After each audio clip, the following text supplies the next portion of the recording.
Bienvenidos a la tercera presentación sobre lenguaje y cerebro. En este vídeo vamos a ver 4 diferentes ejemplos de discapacidades en el cerebro y vamos a ver si afectan al lenguaje o no. Y de esta manera podremos asegurarnos también de que la teoría de la modularidad del cerebro realmente se aplica al lenguaje también. Recordemos que en eLearning hay un handout con 4 ejemplos de discapacidades en el cerebro y que tú debes haber mirado las transcripciones de cómo hablan estas personas y debes haber decidido si esta discapacidad afecta al lenguaje o no, y segundo, si afecta al lenguaje, cómo lo hace. Vamos a ir una por una, por tanto. La primera es la afasia de Broca. ¿Tú crees que la afasia de Broca afecta al lenguaje? La respuesta más obvia parece ser sí. La segunda pregunta entonces es, ¿cómo afecta la afasia de Broca al lenguaje de las personas que han sufrido esta discapacidad? Primero, vemos que una persona con afasia de Broca tiene problemas de fluidez y tiene pausas continuas. Les cuesta mucho hablar, hablan muy despacio y con mucho trabajo, y están continuamente teniendo que parar para buscar las palabras que quieren decir. En segundo lugar, sus oraciones son incompletas y no tienen forma gramatical. Vemos que muchas veces faltan palabras y que no tienen la estructura sintáctica típica de una oración gramatical de una persona sana. En tercer lugar, si miramos el tipo de palabras que aparecen en el habla de estas personas, vemos que normalmente pueden usar correctamente las palabras de clase abierta, como nombres, verbos o adjetivos. En cambio, las personas con afasia de Broca casi no usan palabras de clase cerrada, como preposiciones, conjunciones, determinantes. Recordad que nosotros introdujimos este concepto de palabras de clase abierta y palabras de clase cerrada durante la primera semana del curso. Y dijimos que estos dos conceptos iban a aparecer muchas veces a lo largo de este curso. Este es uno de esos casos. Además, una persona con afasia de Broca, en general, puede comprender lo que otras personas le dicen. Sabemos esto porque las respuestas de estas personas suelen ser coherentes con las preguntas que otras personas les hacen.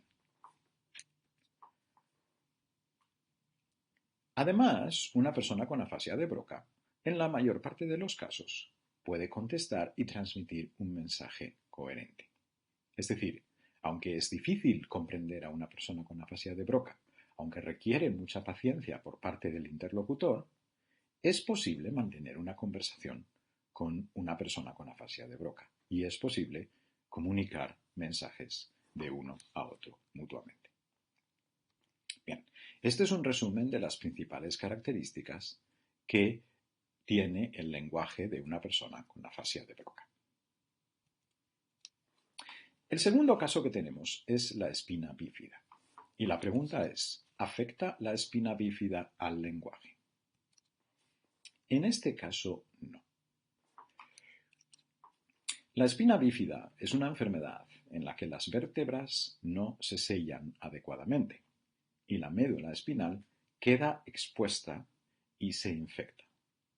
Dependiendo de la altura en la columna vertebral donde se produzca esta infección, los efectos pueden ser muy variados. En el caso de la persona cuya transcripción hemos visto, esta dolencia ocurrió muy arriba en la médula espinal, muy cerca del cerebro, y afectó a la capacidad cognitiva de esta persona. De hecho, toda la historia que cuenta esta persona es falsa. Esta persona no tiene una cuenta de banco ni nunca visitó esa oficina, y ninguno de los eventos que ella cuenta ocurrió en realidad. Es decir, que esta persona tiene dificultades para distinguir la realidad de la fantasía, pero su capacidad del lenguaje no está afectada por esta discapacidad, que obviamente es una discapacidad muy seria en este caso. Por lo tanto, vemos cómo este ejemplo de discapacidad en el cerebro no afecta al lenguaje. El tercer caso que tenemos es el síndrome de Williams. ¿Afecta el síndrome de Williams al lenguaje? Otra vez, en este caso, no. El síndrome de Williams se produce cuando la arteria aorta, que es la principal arteria que sale del corazón, es demasiado delgada y por lo tanto restringe el flujo de sangre que sale del corazón. Como resultado, el cerebro de estas personas no se desarrolla completamente por falta de flujo de sangre. Por ejemplo, una persona con síndrome de Williams tiene un coeficiente intelectual entre 50 y 70. El promedio para una persona sana suele ser alrededor de 100.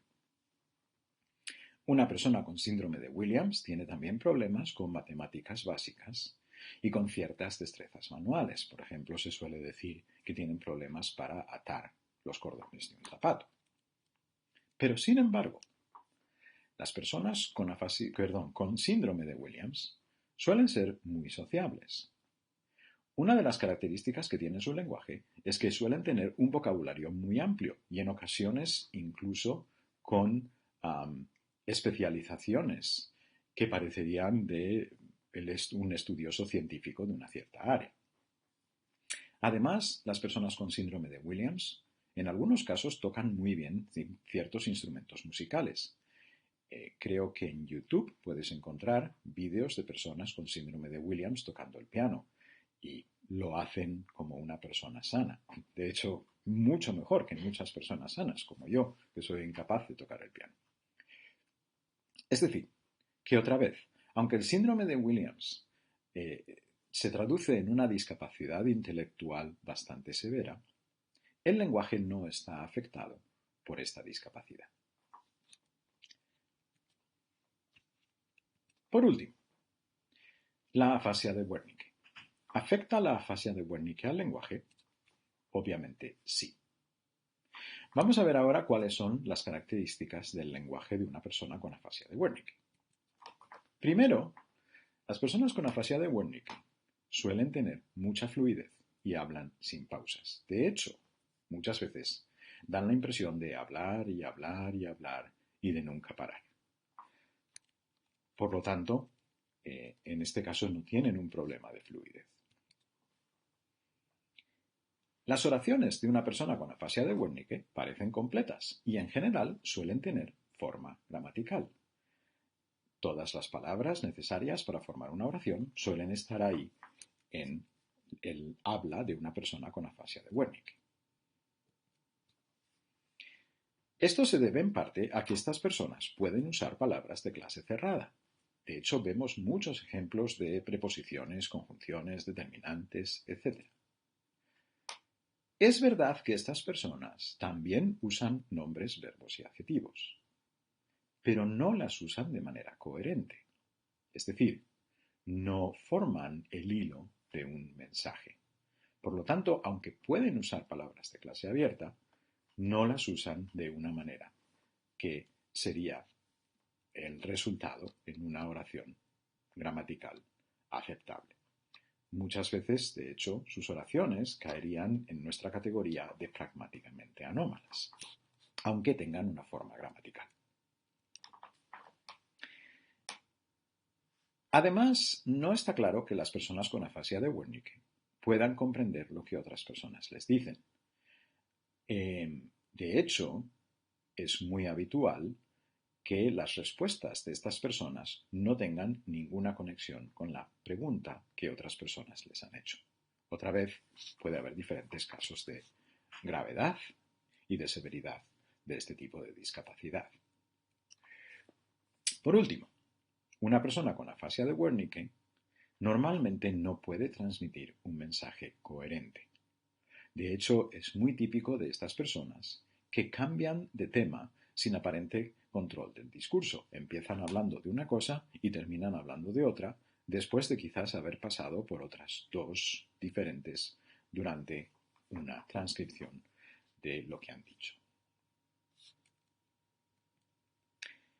Lo curioso de las afasias de Broca y de Wernicke es que parecen ser exactamente opuestas. Es decir, todo lo que las personas con afasia de Broca pueden hacer como una persona sana Es precisamente lo que las personas con afasia de Wernicke no pueden hacer como una persona sana, y viceversa. Por ejemplo, las personas con afasia de Broca pueden hacer bien todo lo que tiene que ver con el contenido, comunicar y comprender los mensajes. En cambio, tienen problemas con todo lo relacionado con la forma de las oraciones, incluyendo el uso de palabras de clase cerrada. Las personas con afasia de Wernicke pueden hacer bien todo lo relacionado con la forma. Sus oraciones son gramaticales, son completas y muestran todas las palabras de clase cerrada necesarias para dar forma a una oración. Pero no parecen entender a otras personas ni tampoco pueden comunicar mensajes coherentes. Por eso muchas veces se dice que estas dos afasias son casi como el espejo de la otra. Son la imagen exactamente opuesta. En esta imagen del hemisferio izquierdo podemos ver las áreas de Broca y de Wernicke. Las personas que tienen lesiones en alguna de estas áreas muestran sus respectivos síntomas, aunque pueden tener diferentes grados de gravedad. También hay personas que con el tiempo recuperan la funcionalidad de estas áreas y mejoran en el uso del lenguaje. Lo que sí sabemos es que estas dos áreas deben controlar diferentes funciones del lenguaje. Todavía no tenemos claro exactamente cuáles son las funciones que controla cada área y se siguen haciendo estudios sobre ello. Lo que espero que ahora tú puedas hacer es que si yo te doy un texto con una transcripción de una persona que tiene o bien afasia de Broca o bien afasia de Wernicke, tú puedas identificar cuál es el tipo de afasia que esta persona tiene y puedas describir exactamente todas las características de esta afasia. Para ello haremos algunos ejercicios de práctica que estarán disponibles en eLearning. Con esto hemos terminado el área sobre lenguaje y cerebro. Gracias por ver estos vídeos.